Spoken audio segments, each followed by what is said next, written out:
On the day of our college graduation photos, my parents stood behind the camera, happily taking picture after picture of my girlfriend Stella Daniels and my best friend Roman Hopkins.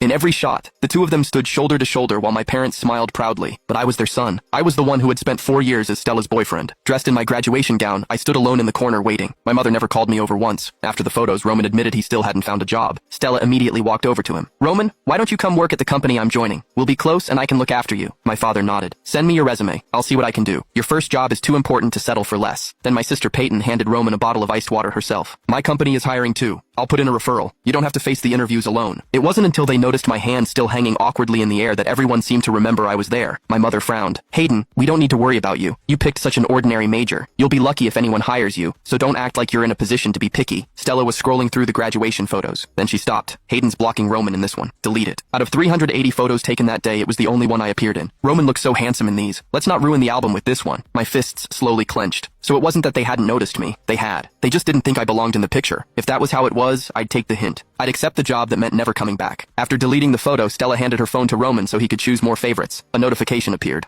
Another job rejection. Roman's eyes turned red. "Am I really that incompetent? I can't even land a job." Stella immediately patted his shoulder. "It's not you. They just don't know talent when they see it. How about I take you out for a drink tonight?" Before she finished, my mother had already pulled him into a hug. "If Hayden couldn't find a job, I'd believe it. But you've always excelled at everything. There's no way someone like you can't get hired." Then she glanced at me. I hadn't said a word, yet somehow I'd become the example they used to prove how exceptional Roman was. Growing up, I had wondered if the hospital had switched us at birth. The DNA test said otherwise. Eventually, I convinced myself the problem had to be me. Maybe I wasn't lovable enough. Maybe I wasn't good enough. So I worked harder. It took years to understand that their favoritism had nothing to do with what I achieved. Ignoring me had simply become a habit. My father pulled out his phone and called the hiring manager at St. Aurelius Group. When he hung up, he smiled at Roman. "Leave it to me. Your first job matters. At the very least, you should start somewhere like St. Aurelius." Roman always had someone ready to catch him. Freshman year, he failed a core class. My mother immediately hired an upperclassman to tutor him for $300 a session and prepaid 20 lessons.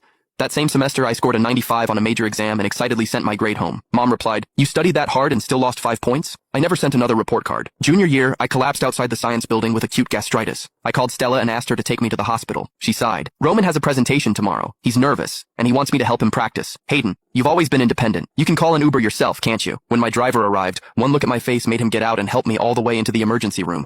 A stranger could see I needed someone. My girlfriend couldn't. Later, my mother casually asked about my job search. Before I could answer, Dad waved me off. "With that useless major, he should just take whatever he can get." Peyton wrinkled her nose. "Exactly. Just get a job already. Otherwise, you'll be freeloading off Mom and Dad after graduation." Even Stella added, "If you really can't find anything, I could ask whether my company needs someone at the front desk." I lowered my eyes and opened the offer letter that had been sitting on my phone for a week. Northwest Deep Space Materials Institute. World-class research, excellent salary.